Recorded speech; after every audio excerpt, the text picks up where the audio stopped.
Welcome to Killing Me Smalls podcast. I have two extremely special guests. So far, this is, in my opinion, the most exciting episode I personally had because I have my blood brother on here, Big Mikey Smalls, and my sis-in-law right here, Body, Laney Smalls on here. Y'all won't get to know why I call her that unless she chooses to tell you, but that's a family story between the three of us. But all up for you guys. Appreciate y'all tuning in. Today, we are talking about what, buddy? Talking about discipline. Discipline. More or less specifically, self-discipline. So, I got two people in my life that I genuinely treasure, and I feel like they have their own applications of that on a daily basis. And I just want to gain other perspectives, and these are two people that I have the utmost respect for and are extremely competent when it comes to excelling, in my opinion, and showing their own forms of discipline when it comes to their special craft. So, Michael, my boy, I'll start off with this, Brody. Do you think that discipline, let's say actually self-discipline, is something that's easily seen in this world? No, not in most people. I wouldn't say so, yeah. Why do you say that? I would say because, unfortunately, and I've been having this conversation just kind of organically with a lot of people recently, some of that can be determined based upon your circumstances. So some people may face more tempting circumstances than others, or some people might have not been trained adequately by the people around them or that raised them to acquire self-discipline. Or, unfortunately, this happens as well, people put themselves in positions to where it makes it easy to lose their trained self-discipline that they had acquired before. So there's a lot of different ways to lose it or not even have it in the first place.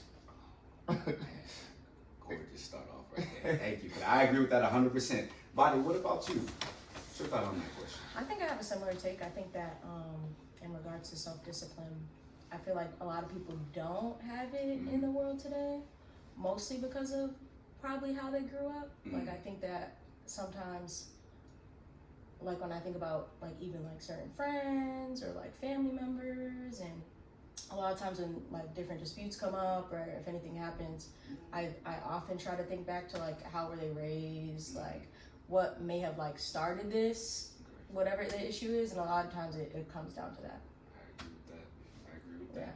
So in order to really break this down too, because just in case you don't know the full perspective and the full definition of the word in itself and how we're looking to apply it to the conversation, we're going to pull up the definition of discipline in itself. Or actually, let's do self-discipline. Okay. Self-discipline. I can just type it in. Okay. I think I had it though. Okay. Go ahead. Okay, yeah, great. Self-discipline is the ability to control one's feelings and overcome one's weaknesses. The ability to pursue what one thinks is right despite temptations to abandon it. That's tough. The ability to control one's feelings. Let's harp on that first. I don't have that. I was going to say, if you leave that up, because we can touch on every aspect of Yeah, that. if you want to, I feel I like mean, you that's can the have That'd it be up. dope. Okay. The ability to control one's feelings and overcome one's weaknesses. Controlling one's feelings, I don't know about y'all, but self-control was one of the most difficult things for me personally. Like, especially with the level of passion and energy I feel like I have naturally, like understanding that I need to harness that in certain aspects so that I don't just come with too much on a regular basis, right? Honing that in is tough. How do you feel like you do when it comes to self-control, when it comes to dealing with your weaknesses, buddy? My weaknesses. Your weaknesses, because that's what it touched on. I feel like sometimes it depends on the setting for me. Expound upon on certain days, I feel like I'm better with self-control. Whereas sometimes, like if I'm around certain people, that can sort of trigger me not having self-control. It can sort of make it harder for me to have it really, and not even in a way. I'm not saying trigger like negatively, like in regard to the way I'm speaking or something. But even like if I'm trying to like diet, or if I'm trying to like, I don't know. if I'm trying to diet or if I'm trying to avoid something, Right. and like I'm with a certain group of friends where it's like, oh, like let's have a drink, let's eat this. It's more difficult with certain people, I feel like. So it really depends on the setting. More often than not, I think I do okay.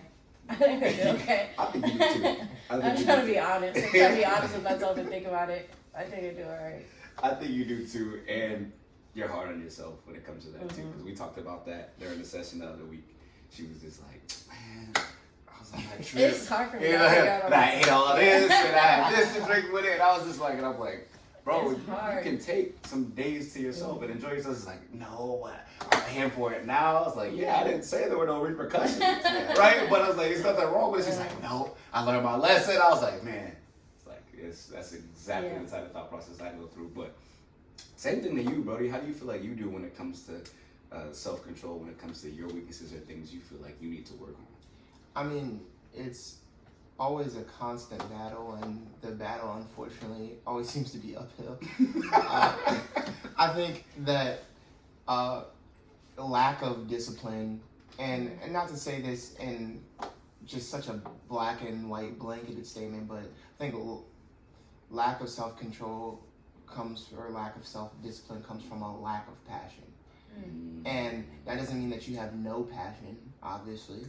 It just means that you don't have enough passion to not make constant mistakes.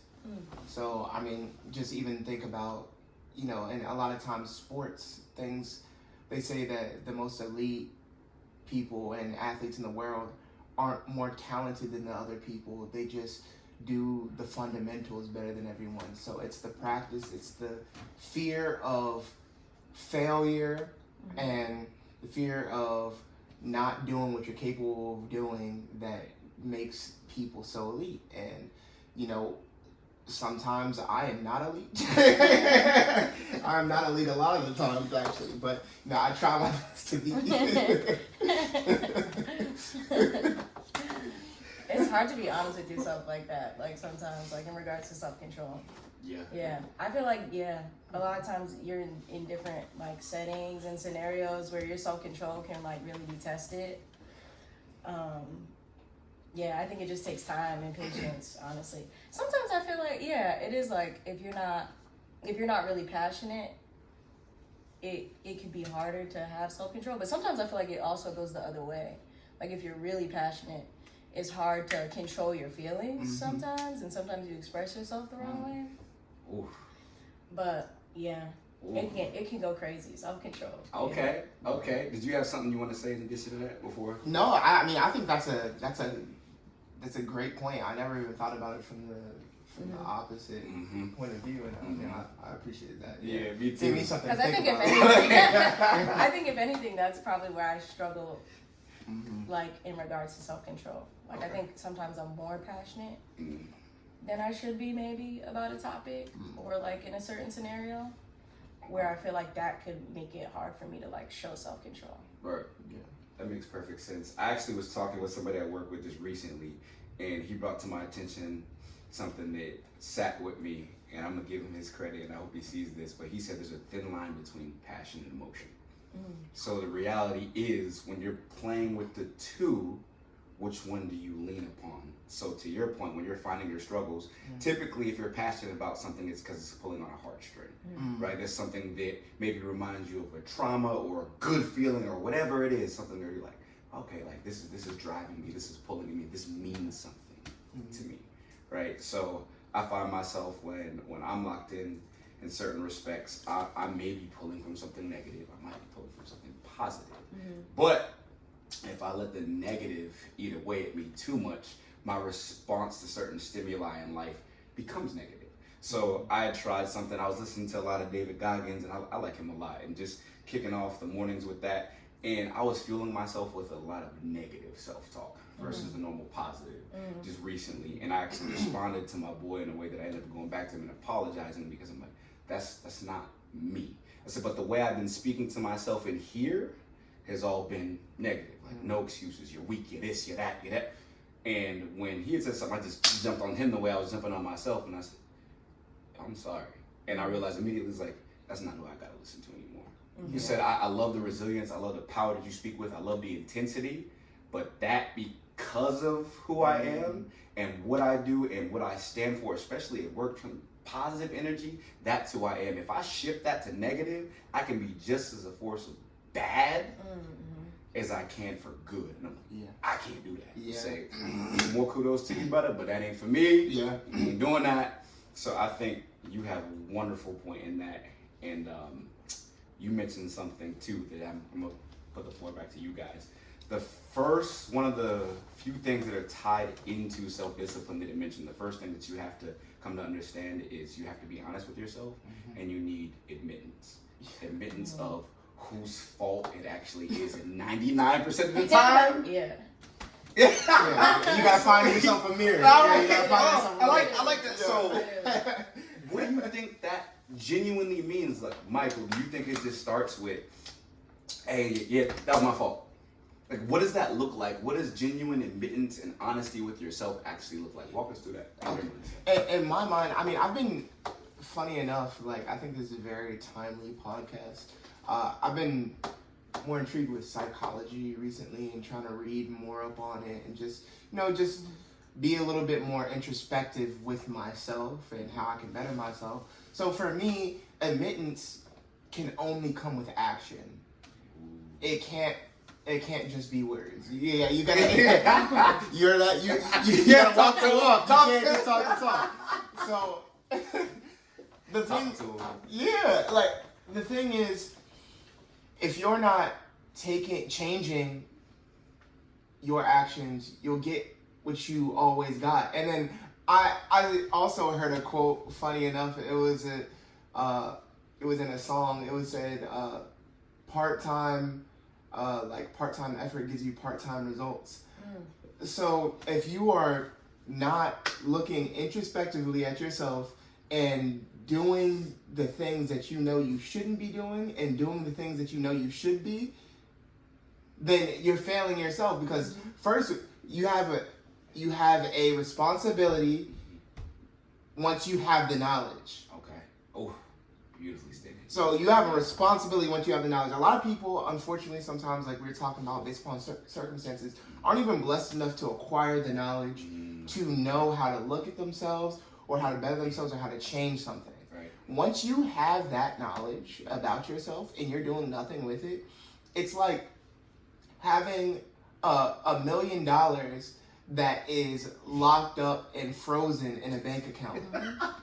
You have a literal gem that you're sitting on, but you can't use any of it. It's locked by the bank, and you know what you need to do to get it out of the bank too. The steps aren't the simplest, but you have $1 million, you're not using it. That's a beautiful illustration.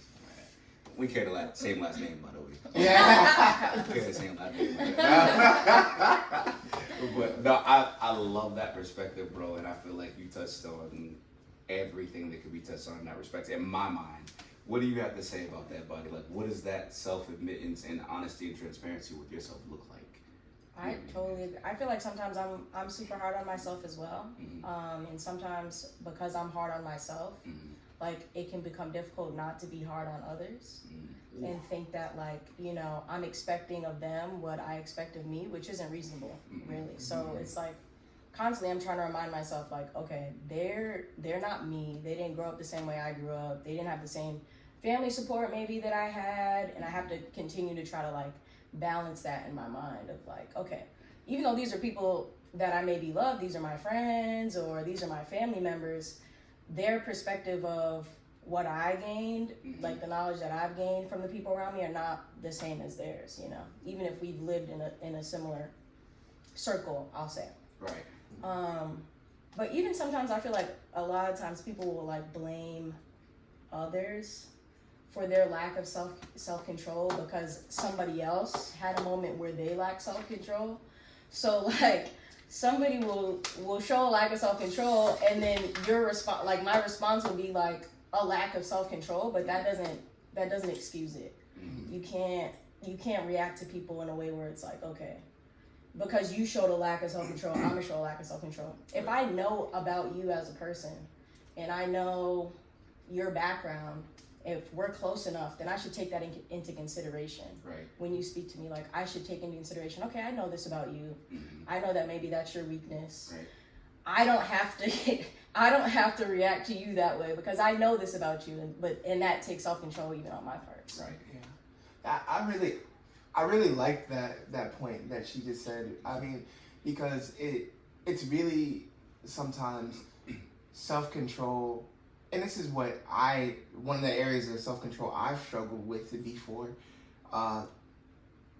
trying to call people out on things sometimes, or if someone calls me out on something and something they do is similar, do I take that time to say something back to them? Yeah, it makes you feel like or, I want to say something back, but it's Yeah. like that's me also showing a lack of self-control. Yeah, like I'm no better than them in that moment. Exactly, and I think that's the cool thing about a self-control journey. And the next person you bump into is going to be better in some level of self-control than you are. And that's the funny part about the topic. And we like she was saying though, you have a responsibility. Like once someone pushes over a canister of gasoline, you could either help them clean the gasoline up, or you could strike a match and you could throw it You can make the situation so much worse. So it's like when you think about it, yeah, it's so much easier just to help get a rag, right? Like, oh dang, man, yeah. That's true. I love that. And to just thinking about your illustration, expounding upon it, sometimes they'll pour it over and light the match themselves. Do we grab the fire extinguisher or we let it burn? Yeah. Or did we take our match Yeah, too? Let's get all right. You lit? I'm lit too. Let's get it. Yeah. So I love that, and tying it back to the fact that for me personally, like looking myself in the mirror, certain days is tougher than others. Just because I feel like some days that I haven't worked to become the man that I could have been in certain respects, and it irritates me. It's like, dang, what am I missing? I didn't capture that moment. I didn't take advantage of the opportunity I had to the fullest extent. I'm hard on myself. And discipline for me sometimes can look really strange to other people, and I feel like that can be the case for everybody. And you mentioned something before we even got it started, just that everybody has their own perspective, or how someone has to apply discipline to themselves can be completely different than what someone else has to do, right? So for me, I kick my day off when I get in the car with two of the same songs every morning. Some people are like, yo, you crazy. Yeah, for you I am, but it puts me in the frame of mind that I need to be in. One is Am I Dreaming, right, with Metro Boomin and ASAP from the Spider-Man movie, and that's because it reminds me of, what am I doing this for? Who are the people I care about most? I think about body, I think about you, I think about mom, I think about dad, I think about money. It's like, okay, these are people that are like me, that share a similar standard, and I always want to be the best version of myself for them. So I keep on running off with that. The other one is Heaven on Earth by Tekka. Love that because A, I feel like it encapsulates my energy as a man, and B, I ain't locking down a woman till she makes me feel the way I feel when I listen to that song. And that, for me, those are two important things. And funny enough, like it was interesting before in a past situation I was in, I didn't realize that within the midst of the relationship, I'd stopped listening to those songs. Like I was disturbed so much internally that my habit in the morning had changed. And I was, these are the things that help to make me me. These are the things that set the mood for the day. These are the things that these are a part of my discipline, right? So it's like, it's different, it looks different from everybody else. So when you start to change the confines of yourself to capitulate to the world or to another human being or to another energy, is that the right energy to embrace and bring into your life? Does it make you grow? Does it make you better? So I feel as if when fighting our weaknesses, taking that honest view sometimes takes people that are great people, like yourself, like Body, like your parents, like your parents, like our parents, to sit here and say, I know you well enough to know that you're not you right now. There's something about your pattern that has changed. I don't know what it is, but you need to figure it out so you can get back to it. Everybody's discipline looks different to make us the best version of ourselves. You look like you want to say something. Yeah. Go ahead, go, please. I love the points that you made, like even about like if you're in any sort of relationship with someone, or like whether that be, romantic interest or friendship or, you know, even like, you know, a family member, if a lot of people say, oh, if someone can't get, and I agree to a certain extent though, if someone changes your routine and can't accept like certain things that you do for yourself that are positive, then they are affecting you negatively. I think that is very close to true, but not necessarily, because if that person also allows you, or, you know, adjusts your thinking to where you fill your routine with something else that's positive, or you can get it at another point in the day and use that time to do something with them, and you can adjust your schedule and still be as productive or more productive, then that does not matter. Yeah. But it is when someone is throwing you so off kilter that you are no longer yourself that it becomes a problem. Because with Lainey, I had to learn that I just had to rearrange my schedule, because there's certain things that she does that, you know, amplify my production. Right. But when I first got married, I was like, oh man, I can't do that anymore. I always do that at 8:30 a.m. on the dot. But the thing is, bro, you can do it at 8 p.m. Right. It doesn't take that long. Right. So, and then I could use that time to spend time with her and grow a relationship with her. And then in that time too, she'll help me be more productive because I'll be more happy. But it's the adjustment that needs to be made there. But if, you know, she is like, you know, say like she just didn't want me to do anything productive, that's when it would be negative. But I already knew she didn't do that. That's why I married her. Hey, look. Yeah. So you're talking about a change should be an enhancement, not a regression. Yes. Period. And I agree with that. So if you're adding to it, or the change is a positive one for productivity, or you're helping my growth as a human being, whether it's emotionally, physically, mentally, whatever, spiritually, whatever it is, I agree with that 100%. When that person or individual, whether a friendship or relationship, when they detract from what you're doing, pull away from it, and they don't add back in, then I consider that regression. I agree with that 100%. Did you have anything you wanted to add before we went back to definition, Buddy? Oh, I thought that was all really valid. I had similar thoughts. I was thinking a lot about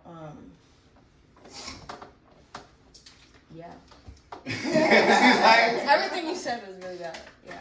I was thinking a lot about like even like my routine before we got married to like when we first got married to now, and how like even like when we were dating, like I knew that you had like a discipline and I had discipline, but until you get married, you don't realize that like, okay, now we have to have discipline together and like have a set schedule. And even at first it was like me and Michael were trying to figure out, okay, how are we gonna blend our schedules together? So that takes discipline too, because even like when you first get married, you're having so much fun, you're doing what you want to do, like you're going out to eat, you're just having a good time. But it also took discipline for us to be like, okay, let's get back to doing like what we were doing, even as when we were dating. Okay. Like that we knew that each other were doing, you know what I mean? Interesting. Yeah. Okay. Nah. So you also have to have that inner discipline too of like, do I even have discipline to start? Can I get back to discipline? Yeah. Or am I building discipline up from the start? You know, like you really have to have that self-examination of, okay, am I a disciplined person? Do I have a schedule? How does my day look? What time am I waking up? You know, when am I starting my day? How do I start my day? Right. And is it productive for me? But it definitely takes time to like put two schedules together and be like, okay, now we're both on the same page, even though we're individuals. Right. You know. I like that.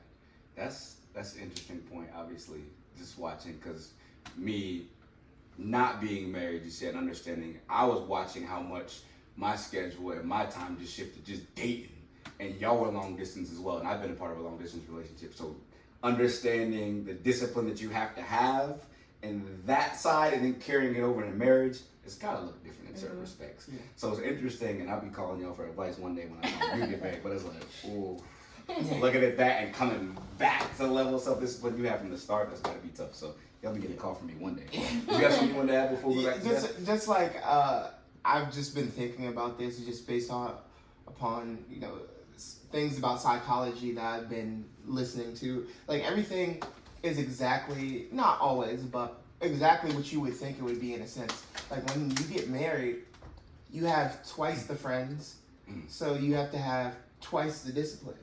Oof. So, I mean, you have twice the things twice the things to do, twice the responsibilities. And a lot of people will be like, oh, yeah, no, like, this person will help you. Yes, they will help you. Yes, it will. Yeah. But at the end of the day, you're still carrying double the weight you were carrying before. Double. So it's like, okay, great, I'm no longer carrying 50 pounds. Now I'm carrying 100 with another person. Right. So it's like, yeah. And it was like, you would think that, it was like, they're not helping you carry the 50-pound bag. It's not two people carrying a 50-pound bag. Right. It's two people carrying a 100-pound bag. Yeah. And you need to do that math. Yeah. So you gotta stabilize. Yeah. It's different because you can still be two people with one person holding it up. Yeah. So the You don't wanna reality do is, that. I was just about to say that. discipline. You want to expound upon that?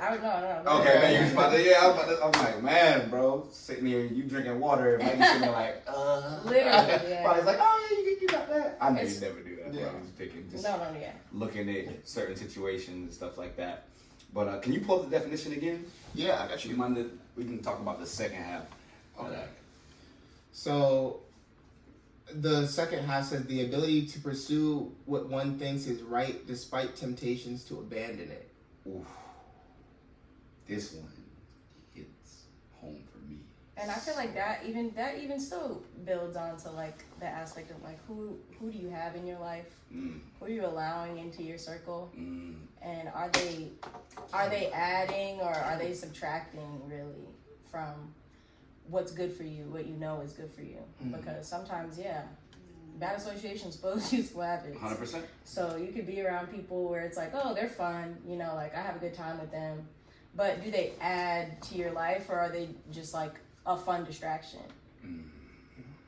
I like that. Nothing wrong with And that having, takes discipline. Right. I agree. Nothing wrong with having some people to create a certain level of fun in your life, but it has to be limited, right? Yeah. Based upon whatever goals you have for yourself. I didn't mean to cut you off. No, Did you that have was anything it. else? What do you have to say on that? I thought it was funny, the verbiage here, because of how subjective it could be just based upon what we've been speaking. It says the ability to pursue what one thinks is right despite temptations to abandon it. So, to me, someone else's deemed self-discipline could be a lack of discipline to me. Right. I mean, if a bank robber said, I'm trying to be the most efficient bank robber I could be, I'm only going to make friends with bank robbers from now on, that is self-discipline. It is. It's not what I would call self-discipline because you could end up in jail and you're hanging out It's with bad people that are self-discipline. committing fraud and Right, crimes. right. But it is a level of self-discipline. And I think that before we deem someone as not disciplined, you have to at least have a conversation with them first. And I think that is the struggle that we all have, especially in an age of social media and people masking their true selves behind a screen and a shield. We need to get some information first before we make any sort of opinion. And it's hard to in this day of age because there's misinformation out there too. There's a whole lot of lies that are being put in front of us. But like we need to talk to the person before we say they're a chump. Facts. Were you done? Yeah. I want to touch on that, and then we'll get back to the definition and just what I've been thinking recently. It sounds like both of us have been doing a lot of reading. I'm loving this recently because reading has always been a struggle for me. It's been a struggle for you, right? Yeah, I just started reading here recently. My lovely wife. Yeah, I was about to say. I just started reading more too. Yeah. Within the You probably always read more than Mikey. Right? Oh. You probably always still read more than us. I laugh about that. I'm trying to show grace. Bro, no. Nah, Hey, look, nah. we be honest, bro. Look, it is what it is. It took me to get old and take a couple lumps for me to start reading, bro. But talking about social media and masking things, and then just the subjectivity when it comes to what's true to you, what's good for you. One thing I realized was what qualifies as self-discipline for my circle is still different than the majority of circles. So even in a situation not too long ago where I got others' feedback that were outside my circle about a situation or an individual or whatever, and I got all positive feedback. But then I entered into that situation or got in a circumstance with an individual and it wasn't what I thought it was. It was like, oh, but I said, everybody I heard it from is nobody inside of my circle. They don't view these things the way I view them. They don't view discipline or loyalty or energy the same way I view it. So this might be good to them. This might be their norm. To me, this ain't nowhere close to my standard of what I hold to myself or what I see around me on a regular basis. But to them, it's subjective. This person's dope. And I'm like, yo, what you talking about? Dope. In what respect? Yeah. Is that they're dope until something doesn't go their way, and then it's different, right? So I'm like, okay. So, all right, so subjectivity is just such an interesting point that you bring up. But calling back to discipline when it comes to being selective with the people that you invite into your lives.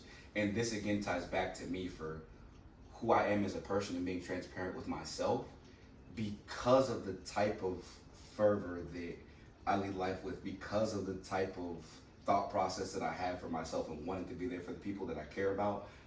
If I invite you into my space, I look to empathize to the 100th degree. I look to feel what you feel. I look to see what you see. I look to try to understand, because a lot of the times I'm numbing my own thought process to do what needs to get done. And before, I wasn't able to genuinely understand what the other person was saying or feeling. Now it's the opposite. I do my best to understand that. So with that being said, the type of friend or woman that I would bring in now, I can only take but so much baggage. I can only take but so much trauma. It's like, okay, I need to understand if you've been through this. I got a 4-door sedan. I don't have a pickup truck. Yeah. Right? Because where I'm headed right now and what I can carry and the goals that I have for myself, unless in certain forms you have some sort of ability to sustain yourself, I can't carry all of it. I can't be everything because I already give that to the people that I have, and I already have to give that to myself. When you start to give me so much weight to carry to the point where I'm carrying yours in addition to mine, and I can't give to what I want to give to my people that I already have here, I start to get frustrated. I start to just live life and go through the motions versus enjoy myself as I do it. So I'm like, okay, so the type of person, the type of people that I bring in from now on, you can have your stuff. I got my stuff. I got my own traumas. I got my own issues. I got my own things that I face, my own demons, whatever you want to call them. And I always will. But the reality is, I don't throw my stuff on y'all. You help when I'm down. You help when I'm frustrated. You see me at my worst. But at the end of the day, I'm not asking you to carry that load. I'm asking for transparency, correction when needed, remind me of who I am, and I'll go handle it from there, right? When I have a person that comes into my life and I'm willing to open up the floodgates for them, at that point, I tie so hard down to the individual because of loyalty, because of who I am as a person, because I want to be empathetic, because I care about you. It gets tough to just let you go.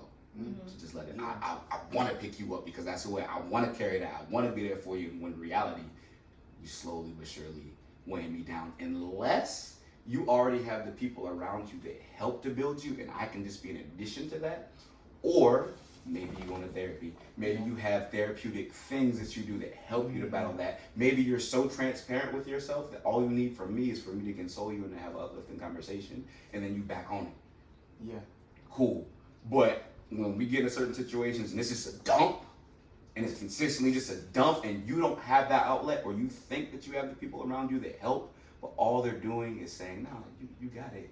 You good, or you didn't do anything wrong. Yeah. I didn't do nothing. But they got the same type of discipline you do. It's limited. They don't know. They're not transparent with themselves. You guys don't have those open conversations that we have. You don't, and if you do, once you have it, what are you doing to apply the solution to your life? And then are you consistent with it? Yeah. There's several steps. Yeah. But you look like you want to say something. No, I was going to ask Lainey first because that was a lot of like good information there. And I had a gem that like I remember from what you said that I wanted to speak on, but I'm going to remember mine. Did you have something that you wanted to say? I just was thinking about different scenarios where it's like you first of all, it takes a lot of self-discipline even to be like, okay, I'm passionate enough to wanna like help somebody out, pick up their load, but it takes self-discipline to be like honest with yourself and be like, I shouldn't, I can't, Right. you know? And that's huge to realize like, okay, I also have limitations. I also have boundaries, and setting boundaries and limitations for yourself really is self-discipline sometimes, especially like when you want to be loving, you want to be empathetic, you want to help people out, but it's also like, I need to also help myself out, you know? So I can only give so much if you're not also helping yourself and giving back to yourself. Because yeah, it's like you as friends, like in a romantic relationship, it's like you want to give and you want to help out, and you should, you know, but they should also want to help themselves, and it shouldn't just be, oh, woe is me, what are you gonna do to help me? You should also like, okay, can you talk to me? I need a little bit of encouragement, but then afterward, okay, let me get it together, let me pick myself up. You know, I shouldn't expect of you to like pick me up after that. Like, yeah, I need a little bit of positivity at times, but I don't need you to do the work for me, you know? Yeah. Period. So, Absolutely. Great points. Yeah, I appreciated her points too, and those are similar thoughts that I had. You know, touching on what person is able to do, and I loved your illustration kind of about the cars when you said I have a 4-door sedan at this point. I don't have a pickup truck. I think the problem sometimes is the tricky part of in advertising what sort of vehicle you have. What do I mean by that? Yeah. Talk to yeah. We can say, and I'm not like calling you out specifically, because I mean we all do this at some point or another, and then have to change our vehicles or change how much we're able to help or do something. Some of us out here need to be having the electric car with the one-seater, you know, the little Kia Soul looking joint, but a Kia Soul that looks like it's been cut in 1/4. You should be driving that. You should be driving yourself, buddy. You should be all eyes on the road. so bad. Yeah. You can look with one eye and see who's passing you on the highway. That's how small your car is. And those people are the same people sometimes advertising the new minivan with extended seating in the back. Facts. Yo. It's like, how would you help me when you can't help yourself? Right. Yeah. Period. So it's also like I try to do the same thing with myself, and unfortunately we change vehicles, quote quote, or we change our abilities to help people. Sometimes I might have a minivan depending on my situations. Other times I have a 2-seater. Right. It's just me and her that can ride in that car, and it's circumstantial, unfortunately. But you know, you gotta look at. I try to look at how dire someone else's circumstances may be, and then also look at how I may be able to fit it into mine or not. And sometimes it's a matter of even passing it off to someone else that you know could help at the moment. Right. With that self-control. And I think that's true care, and that's truly looking out for someone. If you know you can't help them at that moment, it's like, hey man, have you tried talking to your mom? Have you tried talking to your dad? Who do you like to confide in most? Where do you go for your advice? Is it like, have you read the Bible recently? Have you read this self-help book before? This helped me. We have a multitude of ways that we can help people that don't involve us pulling them out of the mud every single time. Yeah. And then it's like when you offer all of that help, when you're like, have you tried this? Have you done this? Or maybe, you know what, I could help you with this one thing. You know what I'm saying? But like, if they never apply it and then they continue to just complain and woe is me, then that's sort of a flag. I won't call it a red flag, but it's sort of a flag of like, maybe this person needs to show a little bit more discipline. Maybe they're not benefiting me because they're not actually helping themselves. You know, sometimes it could show you like, if you can't help yourself at all, how can you help me? Okay. Yeah. That's true. That's true. I like that a lot. Do you have anything you want to add to that? No, I think that wrapped up my thoughts. Same. I have nothing to add to that. That was perfect between the two of y'all. wanted to redirect the conversation back to yourselves and myself at this point, because I love what we've been touching on so far. Keep this thing rolling. How have you applied? Actually, no. In what way can you remember in which self-discipline elevated you the most, or what stands out in your mind in which you applied self-discipline and you achieved a goal or something that is just resonated with you and sits with you now to this day? It could be in the past, it could be recent. I have two things in mind that I'm thinking about with regards to both of you, but it may be completely different. But if you need time to think about it, go ahead. I might need to think about that. Okay, what about you? I mean, I think that's the cool part about self-discipline. It truly is a journey, and anyone who calls themselves completely self-disciplined isn't self-disciplined. It's cap. Yeah. Because it's an everyday battle. It's balance. Yeah. So for me, I think, my favorite memory of all time self-discipline would probably be I was doing the IT apprenticeship program, and I was working a second job at the same time. So I would I had everything scheduled out. I take care of everything that I need to keep myself sane spiritually. And then I would go into my IT apprenticeship. Yeah. And then I'd come home, maybe take a nap. And sometimes I'd have to go straight from there, 10 to 5, and then 6 to 10 working. And then I'd have to come home and study for the IT apprenticeship. Yep. And then I'd have to do the next day over again. And then some days, of course, I didn't work because the other job was part-time and I was getting paid for my apprenticeship. But it was just completely locked in. I couldn't afford to not have self-discipline, because if I didn't have self-discipline, then the whole thing would fall and it'd all be in shambles. So I like situations like that where it kind of forces you to be self-disciplined. And that's what I've learned for myself. Sometimes I have to put myself in positions where I have no other option other than to be present in situations. Are you done with that? Yeah. You do have an option. You made it so that you didn't. And that's where discipline really comes in. And that's one of the situations in which I personally was very proud of you. I was thinking of two. I was thinking of that, or you learning your jumper.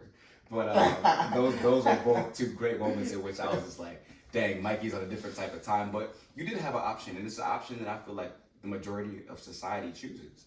And it's don't apply discipline. So we fail consistently.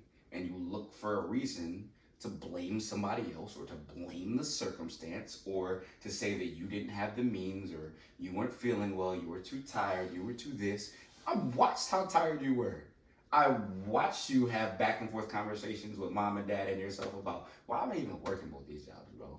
Like, what's the reality? What if I don't get through this program? But you kept going. You had the option to stop plenty of times. You could have chosen another job. You didn't. You picked the route of discipline, and look where it got you. You're able to provide for your family. Successful at what you do. You're very good at what you do. You have so many other opportunities open to you, but you had to suffer that situation, which you didn't exactly suffer through. It may have felt like suffering initially, but then you expanded your thought process, your growth as a man, all that stuff, and you gained from it, right? Mm-hmm. So I just wanted to say, give you your credit for that and say you did have an option. You chose the right one. Good job. You know what I'm saying? Thank you. You still thinking? No, I thought. You got it? You got it? I was thinking a lot about, there's a few different chapters in my life where I feel like I was able to show self-discipline. Okay. I feel like for me, a big time for me was probably when I was 19 and I had moved out of my parents' house. Mm. And at the time, my parents were in Dominican Republic. Okay. And then my brother was in Las Vegas. Okay. And I was 19, so I was young. So it was important for me to sort of stick to a schedule and stay busy. Okay. Because I was living on my own so young. Right. So things could come up where temptation could be lurking, or I could be in different scenarios where I had to make a decision. Okay. So really keeping myself grounded and sticking to a schedule, waking up early and doing something positive for myself, and then you know, going to work, being alone a lot, you know, especially as a girl, because it's sort of scary, like in the world, being outside, for like, sure. and just sort of being disciplined in that way of like, let me just stay busy, let me just keep my head down, let me not get too involved in anything. What took a lot for me for a time. And then more recently, I feel like really for me, what's big in regards to self-discipline is like my schedule. I feel like that's probably how I show self-discipline the most. Okay. Is like staying scheduled, like having a routine. Right. So even like now, like I'm waking up early and like I'm staying active, like even with like eating, like I was with the nutritionist and everything, and that took a lot of self-discipline. Because I was working with her for probably like 2 months, 3 months. It gotta be longer than Of that like, now, buddy. no, I think it was like, well, now I'm not with her anymore. I'm not with her anymore, but I'm still doing it. I'm still doing it. I'm still doing it on my own, and that takes self-discipline. That's right. But even like when I first started with her, it was like I was doing 2 weeks of just smoothies, and like that took self-discipline. No way. Not chewing. No, what Chewing is like a different mental like. I never, you don't even think about how stuff, it's almost like when you're sick and you have a stuffy nose, you appreciate being able to breathe correctly. And it really felt like that. Like, I have not chewed anything in so long. But it was worth it, you know, when you keep your head down and you show self-discipline, it pays off. I love that. And I'm glad you brought that up, just because that's one of the things I've been so proud of you with regards to is just how you've been so disciplined, because you came to me so many times before, then like, Brody, I need to figure out how I'm gonna eat or what I'm gonna do. It's rough. It's hard. And then like, and even like me and Michael are about to be married for like 3 years. So even just like, December will be 3 years, But like first, like getting married and having a good time, it's like, as a woman, I can't eat the same things that he can eat. You know what I mean? And be okay. Because men just have a faster metabolism. It's easier for y'all to like eat what you want to eat and just go play basketball and be good. I can't do that. I can't. Even if but for real, like I can't eat what I want to eat, and then even if I went and played basketball, I would not do the same. Like I have to eat well and I have to work out, right, in order for me to see the results I want to see, or for me to feel good, you know. So it just took time to be like, okay, I'm having too much fun. Let me lock in. Right. Let me realize like, okay, I'm gonna make this meal like for me and Michael. He's gonna eat that, but I'm just gonna eat this, you know, and like just being more reasonable with myself, while also as women too, I feel like we're not really like nice to ourselves a lot. So even just still like trying to be nice to myself during the process took a lot of self-discipline. I would have never been able to truly think about it that way unless I heard it from you or heard it from a woman, just because that makes sense, because society isn't nice. It's hard to be nice to yourself as a woman. Ooh. Like, and show yourself grace during different periods. Like, Oh. It's difficult, you know? Goodness gracious. I'm not gonna speak on that because I'm not one. Speak on that, but thank you for opening the perspective on that, because I would have never even considered that. You deserve even more respect. Even more respect. Goodness gracious. Did you have anything you wanted to add? I was just gonna say, I'm so proud of her because of that as well. And I mean, I'm gonna speak like a little bit on it just because I'm married. So I hear it from her. So I think that's what allows. I'm being very careful. No. This is thin ice. If y'all see that there's a little blooper here, just know I stopped recording. Mikey took a quick overcut. No. Why the video cut? It has hand marks. That's weird.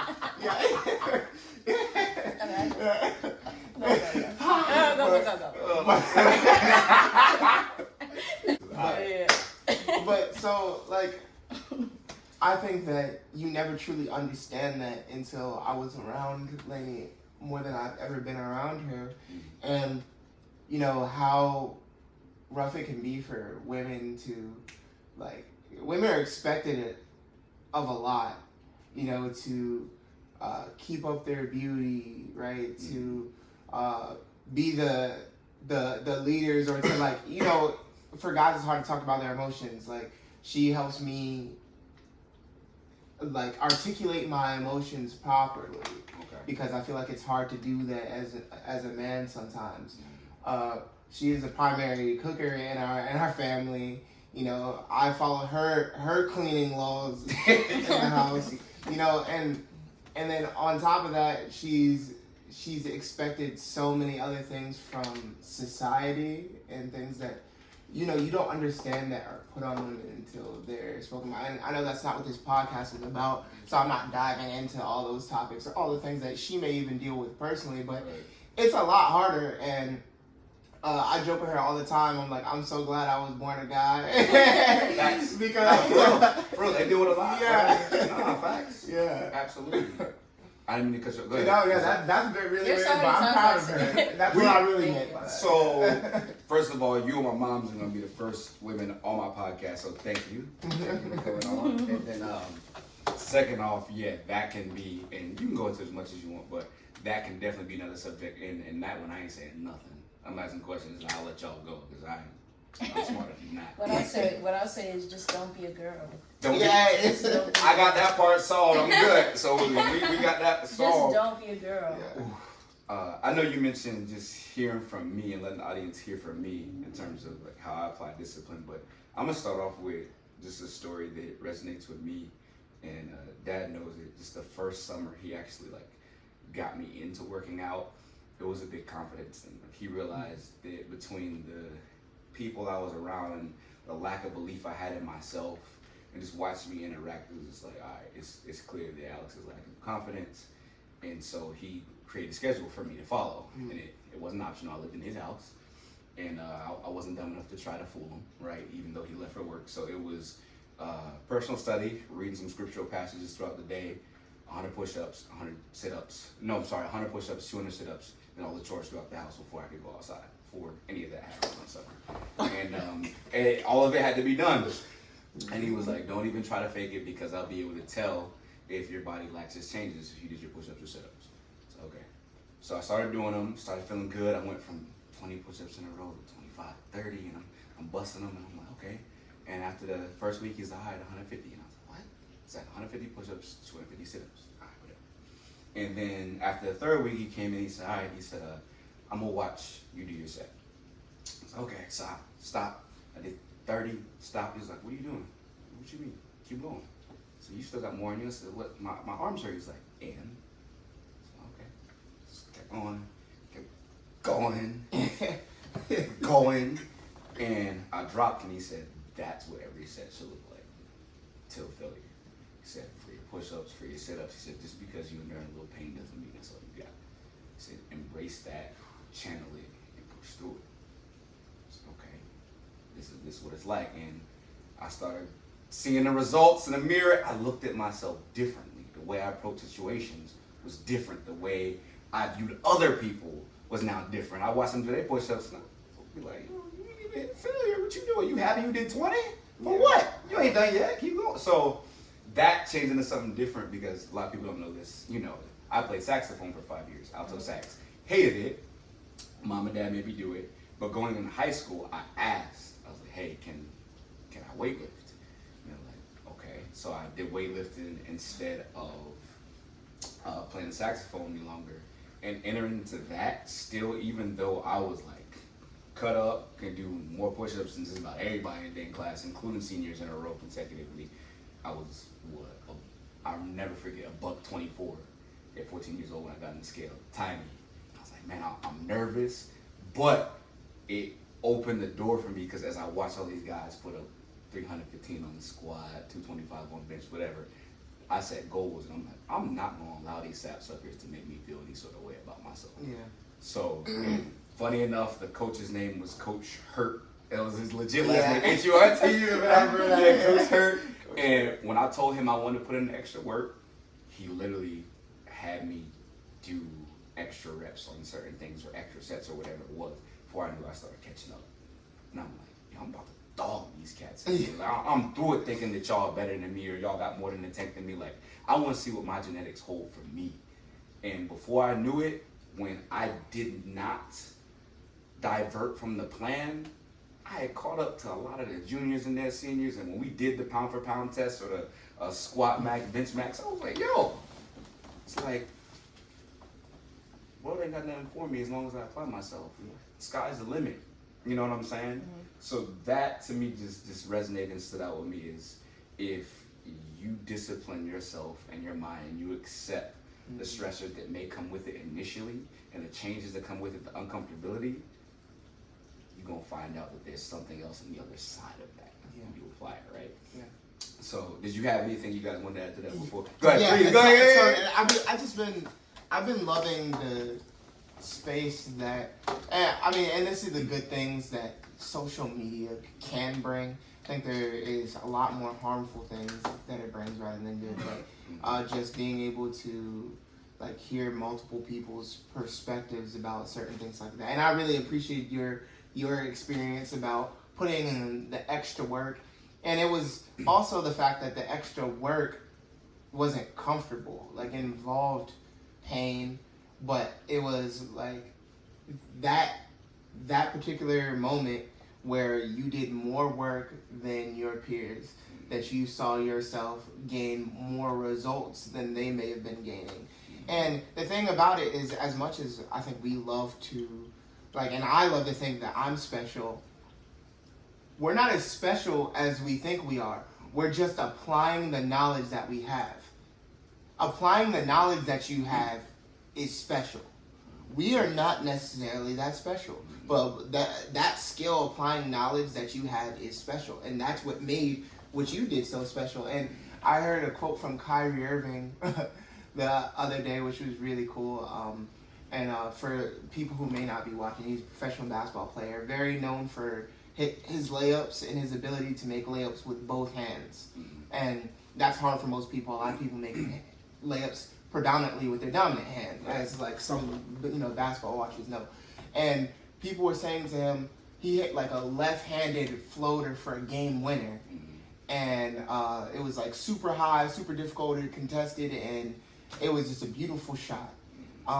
And someone asked him in the interview, they said, so I know that you practiced with both hands, but that left-handed floater was special. How did you do that?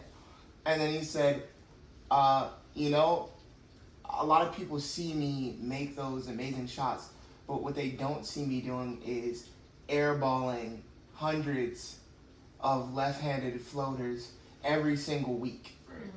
And he said, I have to make myself uncomfortable in every single workout. He said, because if you're making every single shot that you take, then you're not working hard enough. He was like, you're not getting uncomfortable enough to do things like that. Right. So just like applying that to what we do, if you're able to reach every goal that you set for yourself easily, and it comes without pain, without heartache, without trial and error, then you're setting your bar too low. And I think that's hard to realize. Of course, you have to be realistic with your goals, but sometimes you got to be a little unrealistic with your goal. 100%. Yeah. 100%. Yeah. I love that. Did you have something you want to add to that? Because I have something I wanted to add to you. I like that point because, applying knowledge is really a key in showing discipline and having self-discipline, because if you're not applying what you already, like, people know what they're supposed to be doing in order to reach whatever their goals are. And a lot of the times the hard part for them is just applying that and actually doing it. So really, I feel like that's the challenge for a lot of people, just applying what they know to do. Like, even when people are going through, like, if you're going through something and it's tough, and being like, hey, have you tried this? Right. Like, have you prayed? And if you haven't, it's like you're not applying what you know to do. Right. You're not, and it's tough. It's a challenge. It's definitely tough. But you're making it tougher on yourself in the long run by not showing that self-discipline. You're really helping yourself by being disciplined. Right. You gotta love yourself enough to be disciplined. So if you don't love yourself enough, you're not gonna endure that uncomfortability. You're not gonna reach. you gotta feed. If you want to reach a goal, if you love yourself enough, where you're like, this is my goal, I want to do this for me. Right. You have to make yourself uncomfortable. You gotta apply your knowledge. You gotta apply everything that you know you should be doing. That's true. You can't get too comfortable. That's facts. I love what you said because I never thought about it in that light too. Going back from what Body said, I do think the application from the knowledge learned and acquired and obtained does make something special, but I do think that every person has their own gifts. For example, for me, it don't matter how many studies I do, I'll never be as funny as you. I would never look at, like, you have a natural comedic timing and think that's your gift, right? If you decided this is just you haven't studied how to be funny. This is just your personality. You have perfect comedic timing, in my opinion. You're hilarious to talk to, the way you take things and flip things people say. Body's like, yeah. But I'm saying that's like a natural gift, right? So imagine if he expounded upon that. So think about Kevin Hart, Sinbad, these type of people that are naturally just funny, and look where they are now, where they've gotten themselves. So for me, I do agree with that, and that's what separates them, and that's what creates the special look to society, right? But they still have a gift, and it means that in that sense, it'll never look like what they're doing, right? So Steph Curry, I'm sure Clay puts up just as many shots. Oh yeah. We still know who the best shooter ever is. That's true. Yeah. Right? Yeah. Kobe, his game looked very similar to Jordan's. He's still a ring short. I love Kobe. Yeah. Absolutely love. That's my genuine favorite player. Honestly, like watching him, his intensity, stuff like that, and he mimicked Jordan in so many ways. And I'm just like, still, there's still a difference somewhere. I'm not saying that he couldn't have gotten 6. Who knows, right? So in that perspective, it's enhancing upon your gifts with the discipline, right? But I did have something else I wanted to tie in, so I want to make sure that you guys' thoughts were completed before I do that. Go ahead. I don't want to branch off. Nah, go ahead, But please. just even speaking about what you're talking about, and not making this like a sports-based podcast, but it's just funny, like a term that I heard from one of my good friends. I'm gonna shout him out on this thing because I think he even fit Alex Russell. So we talked about Skinny out. Yeah. Skinny out. So okay, Kobe's 1 ring short of Jordan, but a lot of the times, and something that Alex loves to say is, success is when hard work and preparation meet opportunity. So sometimes though too, we fall too in love with what the end goal of something is, and we may need to realize that we may never have an opportunity, but how much self-discipline do you have to just enjoy the journey along the way if you know that it helps you check off multiple of your boxes? Right. Like if you want to start a company, most companies that start fail after a year. Right. But if you never attempt starting a company, then you'll never attempt starting a second company, which could be 10 times more successful than your first one. But still, the knowledge and preparation that you take from that quote failure or feedback, because I never like to call something a failure, Right. you take from that feedback and then turn it into a success with that opportunity later. So we just have to have that self-discipline to, again, go through those hard things, because it's only when it meets opportunity. I agree with that to the 100th degree. Good stuff, Skinny Al. That being said, and I think that is a great segue actually, because in order to take advantage of opportunity, it's outside of just discipline, it's also motivation. So we can talk about either how they correlate. Actually, I want to talk about the difference. I don't think a lot of people understand the difference between motivation and self-discipline. But it's So you have something you want to say on that? I'm Do excited you have to hear something you what want to you say have on to that? Oh man. I want you to break it down, but Lainey and I have had this conversation. we talked about this. Run it. What's up? I mean, motivation it's fleeting. You know, you can wake up. There's days where I wake up and I'm like, You saw man. my excerpt. Yeah. Go ahead. No, it is. It's just, you can wake up and be like, sometimes I wake up and I'm like, man, I want to go for a run today. And I'll just order like, oh, I want to go do like a workout, and I'll put on my weight vest even to add to it. And like, yeah, I'm actually gonna make this harder today. I'm gonna grab them heavier dumbbells too, to try to make sure that I'm pushing myself to the nth degree and getting the results I want. And the other days I wake up and I'm like, I'm bloated a little bit. I'm tired. It's raining outside, like as it is now while we're doing this pod. And you're lacking that motivation, but discipline is different than that. Discipline, you wake up and do it regardless of the circumstances. Yeah. There it is. There it is. That's what I was gonna say. Oh, yeah, Motivation only lasts so long sometimes, especially like if you say you're motivated and you hit your goal, then after that, what's gonna keep you like at that same line, or even what's your next goal, but even if you set goals, sometimes goals can change, like things can come up, like, oh, like that's my goal, but this happened in my life and that's really like eating me up right now, so I can't really commit to that goal. Discipline is what keeps you going anyway. It's like, even though this is going on in my life, I need to go to the gym, I need to, whatever it is, like I need to create something regularly, I need to wake up early, I need to wake up at 5 a.m, I need to do personal study, like whatever is going on in my life, I still need to do what I said I'm going to do. That's discipline. What you said. I don't have it, body. Like, jeez. Were you done on that? That's it. Okay. I love this, and of course, yes, we do all share the same name, so we have similar viewpoints, so y'all don't get that twisted, but the way I looked at it for myself recently, motivation is who you want to be, self-discipline is who you are. So when I'm motivated and I'm coming with that energy and I wake up with this, I'm accomplish this, I'm gonna do this, I'm gonna lift these weights, I'm gonna execute this, I'm thinking about Mikey, I'm gonna hold it down for my fam, I got you, mama. And then one day, like I only got a couple hours of sleep, I'm tired. One day I catch the flu and I'm sick and I lose 8 pounds, and I don't want to lift because I know my numbers ain't gonna be the same. My littles got super sick. I have an unexpected bill. I had to take money out of my savings account. Whatever it is, those things that change and shift my emotions. How do I act then? Do I still get done everything I need to get done? That's discipline. And I think something that threatens a lot of people about me, and the thing that I've seen people ask like right in front of me is this who he is all the time? Is he always on that type of time, that type of energy? Like the people know me like, yeah, he is. And a lot of people don't like that because that's not who they are. That front, hey yo, how you doing? What's good, big dog?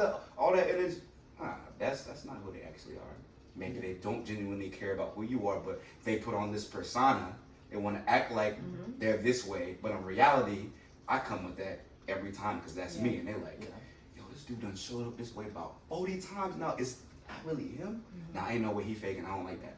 So I ain't got nothing to fake because it's me. But it's discipline. This is not a front. This is who I am and what I practice and what I built over a culmination of time. I do think that motivation creates the opportunity for audacity that leads to self-discipline. So, for example, for me, recently, there was a situation in which I spent time where I feel like I invested resources, emotional energy, physical energy in a situation. I was like, okay. And recently, I just was able to step back and remove my thought process and my emotion from the situation and actually numb myself to it and look at it for what it actually was. So I said, okay, this is the day I feel like I'm good, like I'm done thinking about it. I went back to the first day, I counted all the days. The first dang day that I actually started giving that situation time and energy, it was 157 days. I said, okay. So every day after my workout, I'm busting 157 push-ups, 157 sit-ups, 157 crunches, whatever it is, to remind me that pain I'm gonna feel, that uncomfortability I'm gonna feel after I already kicked my own butt in the gym is gonna remind me you never want to get in a situation in which you feel that way again. If it looks like that, kick rocks, tell them forget it. You're not entering that situation again. And most people are gonna look at me and be like, hey, dummy, you already in shape, but you gotta do more push-ups for it. Hey, that's OD, why are you doing that? that thinking is exactly why I'm doing it, because I don't have to. I don't need to.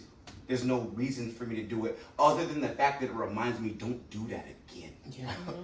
That's for me. Right, that is for me, and that disciplines me. Me going to the gym Saturday evening, Sunday evening, whatever it is, when most people aren't there, is for me, because I know I'd rather be in this situation and I want to earn my recreational time. If somebody says, hey, I want to hang out Saturday night, bet. Now I either got to go after that or before that, but either way, I'm putting in a block in which I don't have time for nonsense. So every investment that I put in for recreation, I have to earn, period.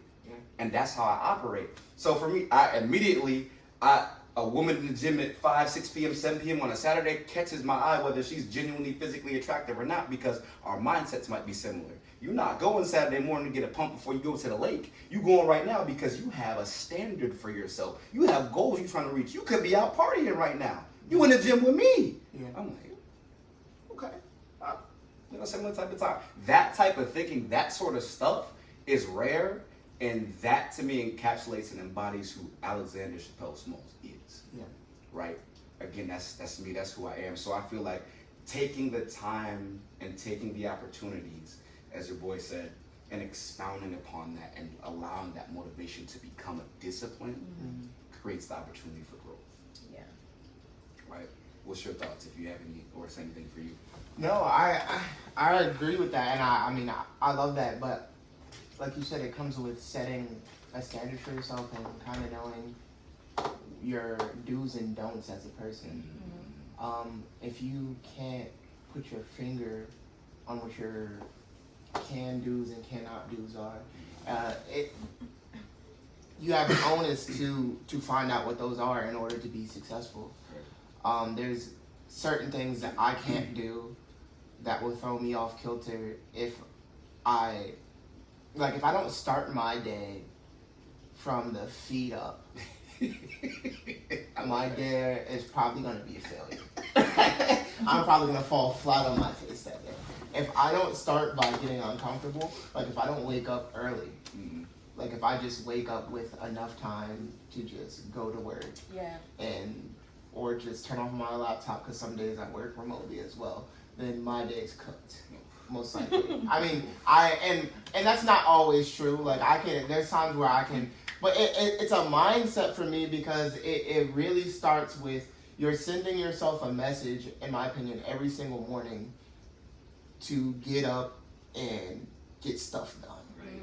And if I can't get in that mindset to begin the day, it's very unlikely, or it's going to be a lot harder to try to flip that switch as you're going through things, because also, like you said, monkey wrenches get thrown at you, and then somebody may ask you, oh, I need help moving something after work, when you were going to use that time now to do whatever I needed to do that I should have been doing in the morning and waking up earlier to do, because that's uninterrupted time. No one is ever calling me at 6 a.m. asking me to help them come move something, but they'll call you at 5 p.m. to come do it. So you need to get what you need to get done in the morning done. Ooh, I like that. And then be honest enough, if you get called to do something at 5 p.m. to be like, after this, I gotta go do what I said I was gonna go do, even though I might be tired, because I just helped somebody move. I just did this, I just did that. That's discipline. Being like, I need to do this for me. I know that I'm tired, but this is what I need to do. Right. And then your recreation feels so much better. When you do what you're supposed to do, your recreation time is like, I earned this. I deserve this. I never do this. You know what I mean? And it feels so much better. I agree. Execution despite your feelings. Period. That is tied to discipline heavily. Y'all, I've thoroughly enjoyed this conversation. I felt like in your perspective, getting yours, especially with y'all's creative thinking and the illustrations from Mikey, and then your perspective even as a woman, like, I feel like a lot of people will be able to resonate with this, and I've loved this. Did y'all have anything else you wanted to say before we wrap this thing up? Nah, I loved it. I appreciate you. Thank for having us. So much. Thank you for coming. I've been Thank waiting you on for this. having I've been us. so excited. I've been telling my clients about this. I'm like, yo, I'm about to have my brother Mikey and my girl Body on this thing, my sis. So, guys, thank y'all for tuning in to Killing Me Smalls podcast. Looking forward to having some more folks on soon. Y'all enjoy the rest of your weekend.